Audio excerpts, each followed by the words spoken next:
આ 16 ગ્રંથમાં પહેલું યમુનાષ્ટક કેમ?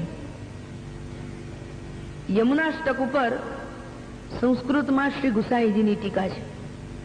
શ્રી ગુસાઈજીની ટીકા ઉપર બીજી 3 ટીકાઓ છે, શ્રી હરિરાયજીની, શ્રી પુરુષોત્તમજીની અને શ્રી દ્વારિકેશજીની.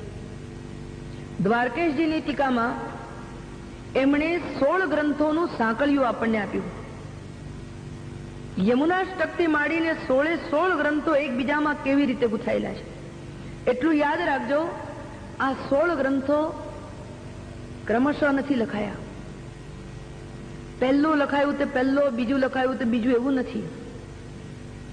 અનેક વખતે આ 16 ગ્રંથો લખાયેલા છે, જુદા જુદા સમયમાં લખાયેલા છે, જ્યારે જે વૈષ્ણવને માટે જરૂર પડી ત્યારે લખાયેલા છે. પછીથી આ 16 ગ્રંથોને એક સાંકળિયામાં ગૂંથી લેવામાં આવ્યા. પહેલો ગ્રંથ યમુનાષ્ટક, તમને કહ્યું તેમ 1549માં એની રચના થઈ. ગણતરી કરો, આપની પ્રાગટ્ય 1535માં છે. કેટલામે વર્ષે યમુનાષ્ટક બનાવ્યું હશે? કોકિલાબેન ગણિત સારું જાણે છે. કેટલામે વર્ષે? શ્રી વલ્લભે પોતાના 14મે વર્ષે યમુનાષ્ટક લખ્યું છે. બીજા ગ્રંથનું નામ છે બાલબોધ. આ બાલબોધ ગ્રંથ 1550માં લખાયો. સિદ્ધાંત મુક્તાવલી નામનો ત્રીજો ગ્રંથ છે, એ 1555માં લખાયો. તો સિદ્ધાંત રહસ્ય નામનો ગ્રંથ એ વળી પાછો 1549માં લખાયેલો છે. આપ જ્યારે યમુનાષ્ટક લખે પછી આ સિદ્ધાંત રહસ્ય પણ લખે છે, અને તે પણ યમુના કિનારે જ લખાયેલો છે. નવરત્ન ગ્રંથ એ 1558માં લખાયેલો છે. અંતઃકરણ પ્રબોધ ગ્રંથ એ તો બહુ જ પાછળથી લખાયેલો છે. એમ લાગે કે આપશ્રીએ 16 ગ્રંથો લખ્યા, એમાં છેલ્લો ગ્રંથ અંતઃકરણ પ્રબોધ લખ્યો છે. આ રીતે 16 ગ્રંથો છે. એમાં પહેલું યમુનાષ્ટક કેમ? એટલા માટે યમુનાષ્ટક શ્રી યમુનાજીની કૃપાથી પુષ્ટિ ભક્તિ મળી છે.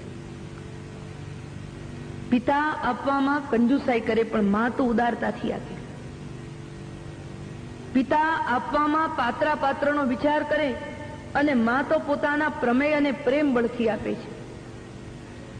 પિતા કદાચ વસ્તુ આપવાને બદલે મેથી પાક વધારે આપે, ત્યારે મા પ્રેમનું મીઠાઈ વધારે ખવડાવે. આ રીતે માતૃ સ્વરૂપ હોવાથી શ્રી યમુનાજીનું પ્રથમ નમન છે. અને આમે જુઓ, બાળક જેટલો નિખાલસ મા સાથે થઈ શકે છે, એટલો નિખાલસ બાપ સાથે નથી થઈ શકતો. એટલા માટે કહેવત પડી છે, માની ઘંટીમાં સમાશે પરંતુ બાપના મહેલમાં નહીં સમાય.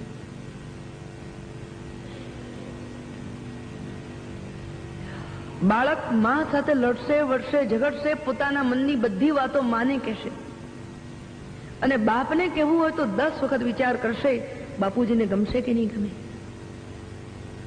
એ નિખાલસ બાપ સાથે થઈ શકતો નથી. આપણે નિખાલસ બની શકીએ એટલા માટે શ્રી મહાપ્રભુજી પહેલા આપણી સામે યમુનાજીને પધરાવે છે કે તમે પહેલું પગથિયું યમુનાજીની કૃપાથી ચડો. આ પુષ્ટિ માર્ગમાં ચડવા માટે શ્રી યમુનાજીની કૃપા જરૂરી છે. અને બીજી વસ્તુ એ છે, શ્રી યમુનાજી એ પ્રભુની પાસે લઈ જવા માટે સ્વયં હાથ પકડીને આપણને લઈ જાય છે. ઘણી વાર એવું બને છે કે આપણાથી ન ચલાતું હોય ત્યારે કોઈનો સપોર્ટ લઈએ ને. આપણે પ્રભુ પાસે ન જઈ શકીએ તો શ્રી યમુનાજી આપણને પકડીને લઈ જાય છે. એટલા માટે પણ યમુનાષ્ટક પહેલું છે. યમુનાજીની કૃપાથી આ ભક્તિ માર્ગમાં પ્રવેશ મળે છે. માટે બોલો શ્રી યમુને. तो चलिए हम भी श्री वल्लभ की वाणी में श्री यमुना जी का नमन करें. આ 16 ગ્રંથ એને વલ્લભ ગીતા કહેવાય છે. જેમ ભગવદ્ ગીતાનો પાઠ વૈષ્ણવો કરે છે, એમ વલ્લભ ગીતાનો પાઠ પણ વૈષ્ણવોએ કરવો જોઈએ. સાક્ષાત શ્રી વલ્લભની વાણી છે. એક ટીકામાં શ્રી મહાપ્રભુજીને વાણીને સમજાવવા માટે જુદા જુદા ભાગ છે. આપની એક વાણી એટલે બ્રહ્મસૂત્રની વાણી, આપની બીજા પ્રકારની વાણી એટલે ભાગવતાર્થ, સર્વનિર્ણય, આ બધા નિબંધ ગ્રંથોની વાણી. આપની ત્રીજા પ્રકારની વાણી એટલે સુબોધનીજીની વાણી, અને આપની નિર્ગુણ વાણી એટલે ષોડશ ગ્રંથની વાણી. માટે પ્રત્યેક વૈષ્ણવે સમજણ પડે કે ન પડે, ષોડશ ગ્રંથમાં થોડા પાઠોનું પણ આવર્તન કરવું જ જોઈએ. ઘણી વાર એવું લાગે છે અમને કે બોલતાય ફાવતું નથી, પણ બોલો એટલે શરૂઆત. ષોડશ ગ્રંથના શબ્દો જ એવા છે જે સ્વયં આપણા અંતઃકરણમાં પ્રકાશ કરશે. વડોદરાની બાજુમાં એક ગામ છે, ત્યાં એક વૈષ્ણવ 4 ચોપડી બનેલા. શ્રી વલ્લભમાં અનન્ય વિશ્વાસ એમને.